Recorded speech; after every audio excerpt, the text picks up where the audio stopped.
नमस्कार दोस्तों, मैं विक्रम गहलोत रुद्रणी स्टडी में आपका स्वागत करता हूं। आज हम बात करने वाले हैं कि अभी राजस्थान हाईकोर्ट एलडीसी का टाइपिंग टेस्ट होने वाला है। तो आज हम उसी के बारे में बात करने वाले हैं कि टाइपिंग टेस्ट हो तो उसमें आप अपनी स्पीड कैसे बढ़ाएं और एक्यूरेसी को कितना हम अच्छा कर सकते हैं। तो आज हम इसके बारे में हम बात करने वाले हैं। देखिए, तो सबसे पहले हम बात कर लेते हैं कि एक्यूरेसी कैसे काउंट होती है, एक्यूरेसी का किस प्रकार से मार्क्स करते हैं। तो देखिए, जैसे मैंने यहाँ पे कुछ वर्ड लिखे हैं, ठीक है।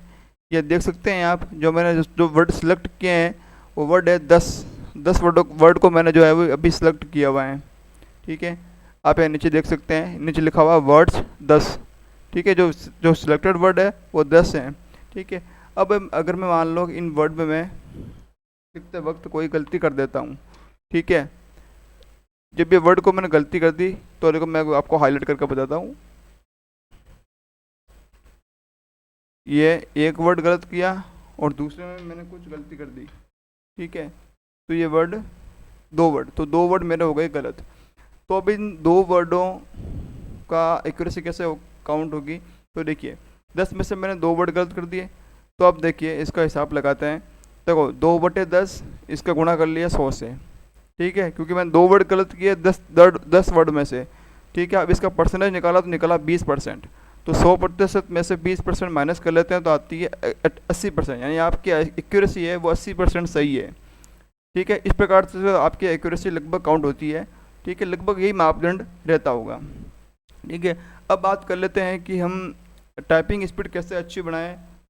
तो उसके लिए देखो, सबसे पहला नियम तो यही है कि टाइपिंग के लिए करने के लिए आपको पेशेंस रखना पड़ेगा, ठीक है। आपको धीरे धीरे रखना पड़ेगा। आप बार बार चेक करते रहेंगे मेरी स्पीड बढ़ी या नहीं बढ़ी। तो देखो इस प्रकार से ऐसा नहीं होगा, थोड़ा पेशेंस रखना पड़ता है। और आपको बेसिक एक्सरसाइज पे आपको ध्यान देनी होगी। बेसिक एक्सरसाइज जैसे देखो मैं आपको बता दूं, जैसे देखो कि आप किसी भी टाइपिंग सॉफ्टवेयर से आप कर सकते हैं या MS वर्ड से भी कर सकते हैं। जैसे ये होम रो की बेसिक की है, ठीक है। तो आप इसको है ना अपनी इस पर कमांड अच्छी बनाइए, ठीक है। देखिए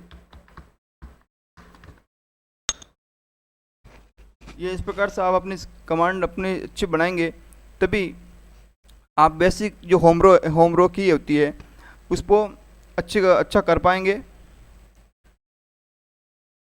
फिर हम बात करते हैं, ये बेसिक होम रो की के अलावा ना आपको सारी की इसमें मिल जाती है। जैसे मैं आपको बता दूं, ये देखो, अब पार्ट टू वाली जो की देखें अपन, तो देखो ये, ठीक है। ये ऐसा है, ये बेसिक जो रो होती है ना, बेसिक जो वर्ड होते हैं उसको आप है ना पहले इस पर आपकी कमांड अच्छी होनी चाहिए।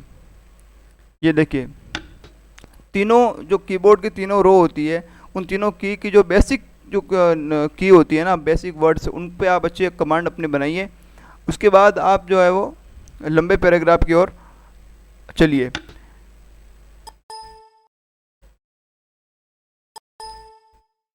अब देखिए, अब हम बात करते हैं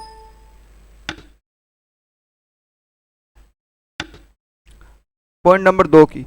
छोटे छोटे पैराग्राफ से शुरू करें, फिर बाद में अपन जो है बड़े पैराग्राफ ले सकते हैं, ठीक है। बार बार आप बैक स्पेस का प्रयोग आपको नहीं करना है। जैसा आप कोई भी वर्ड टाइप कर रहे होते हैं, ठीक है, तो आप बार बार क्या करते हैं, इसको बैक स्पेस करते हैं, फिर आप टाइप करते हैं, फिर आप बैक स्पेस करते हैं, ठीक है। फिर आप टाइप करेंगे, फिर बैक स्पेस करेंगे। इससे क्या होता है, आपका जो है वो टाइम जो है वो वेस्ट होता है। तो आपको ये इसको करने से बार बार बचना है। फिर अब आता है बेसिक वर्ड्स पर आपकी अच्छी एक्यूरेसी न हो जाए तब तक आप आगे आपको नहीं बढ़ना है। जैसे मैंने आपको बताया था, जो बेसिक वर्ड्स है उन पे आपको अच्छी कमांड आपको रखनी है, फिर ही आप उस पर आपकी अच्छी एक्यूरेसी हो जाए तभी आप आगे बढ़ें। देखो, शुरुआत में पहले टाइपिंग की 20 से 25 मिनट कर सकते हैं, उसके बाद फिर आप उसमें समय अपना बढ़ा सकते हैं, ठीक है। तो स्पीड एकदम नहीं बढ़ती है और आप सोचते होंगे कि हम रोज़ाना स्पीड बढ़ाएंगे और रोज़ाना चेक कर लेंगे, तो वो स्पीड रोज़ाना नहीं बढ़ती है। ये कम से कम 7 दिन के बाद आपकी स्पीड जो है वो बढ़ती है। आप जब चेक करेंगे 7 दिन के बाद तो स्पीड आपको बढ़ी हुई मिलेगी, ठीक है। तो आप इसलिए आप रोज़ चेक करेंगे ना तो आप डीमोटिवेट हो जाएंगे कि मेरी स्पीड नहीं बढ़ रही है, ठीक है। तो आप डीमोटिवेट नहीं हो, आप अपना रोज़ाना टाइपिंग करें और बेसिक वर्ड्स को अपना अच्छे एक्यूरेसी बनाकर करें, फिर आप छोटे पैराग्राफ लें, फिर आप बड़े पैराग्राफ लें। इस प्रकार से आप टाइपिंग करेंगे तो आपकी निश्चित ही रूप से आपकी टाइपिंग की स्पीड अच्छी हो जाएगी और एक्यूरेसी में भी आपकी अच्छी रहेगी। ठीक है, अगले वीडियो में मैं आपके लिए एफिशिएंसी के कुछ क्वेश्चन लेके आऊँगा, जो मैं आपको बताऊँगा कि MS वर्ड से संबंधित तो किस प्रकार से क्वेश्चन जो है आपसे पूछे जा सकते हैं। तो अभी के लिए इस वीडियो में बस इतना ही। नमस्कार।